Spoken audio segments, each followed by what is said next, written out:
Brother Sam, look at me. Look, Brother Sam. Right What's the question? The original question is, what is the role that we play as citizens where politicians have to fake it till they make it? If we're calling them sellouts, if we're calling them, what is our responsibility? And this is to everybody, Brittany. Our responsibility is to hold them accountable. But the question becomes, we've heard that many times before about hold them accountable. And what does hold them accountable mean? That is the big $365,000 question. What does hold them accountable mean? Because we always say, well, the next mayor or the mayor of the city of Cleveland or East Cleveland or Lyndhurst, we're going to vote for them, but we're going to hold them accountable.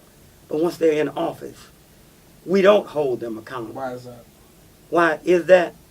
Is because the politicians know that all they want is their vote, our vote, and they know that we're not going to, we're just substance when we say we're going to hold them accountable, and we don't really have a mechanism, an organizing mechanism to really hold them accountable. Why is that? I don't know all the answers. I don't know all the answers. You understand? This is for political astute people to ask. I can tell you my individual analysis. Why do you think, or in Cleveland, why can't we unify as a collective to hold politicians accountable? The same way we can't unify on much of anything else. But that, listen, here's where area that I would encourage someone to come in at. Young brain students of Cleveland, political students of Cleveland, come in and come up with a plan so we can hold them accountable. All right?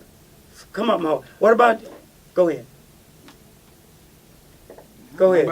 I'm going to say that one of the reasons that we don't hold our selected or elected leaders accountable is because a lot of times, let's put it out there, we're too soft in different directions.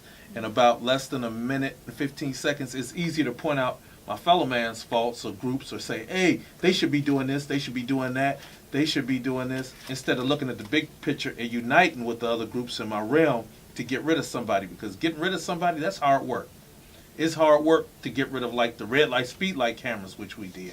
Hard work to recall a mayor or even a council president, but it was done because enough people got up off their behinds and quit being lazy. And they said, forget the hard work, let's go through it and do it. So a lot of times the leaders get in office and we'll talk about it all day. We'll say, oh, he's getting all of this money as our current incumbent is from the Republican Party or Gates Mills fundraiser. Or you have these different people backing him up who have something to gain, like downtown Cleveland and other things. But a lot of times we're too soft to hold them accountable.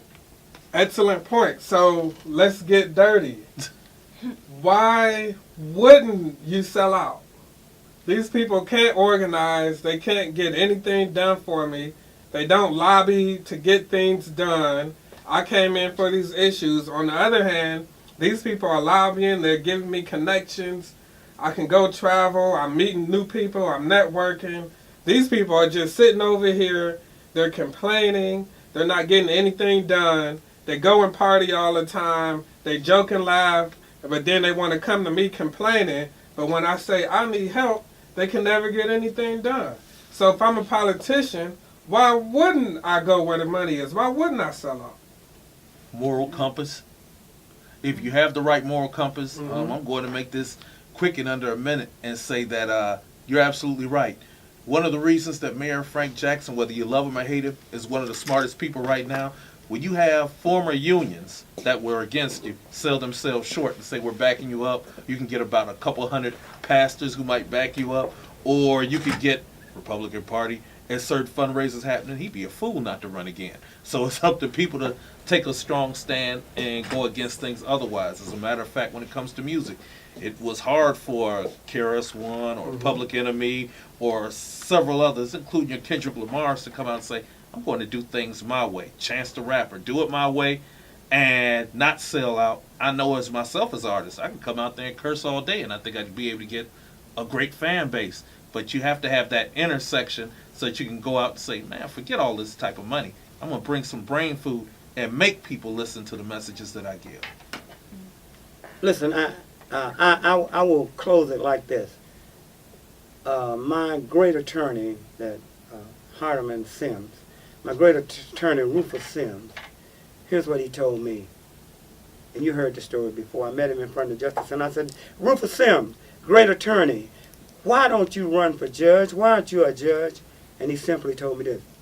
He said, Art, I could be a judge right now, but I want to be a free man. I want to be a free man, all right? So that tells the whole story on politicians. Are they, if you want to be a free man, then you'll do it the way you have to do. But right now we got to go to... Politicians aren't they? Listen, we got to go quickly. We got to go quickly to fast breaking news.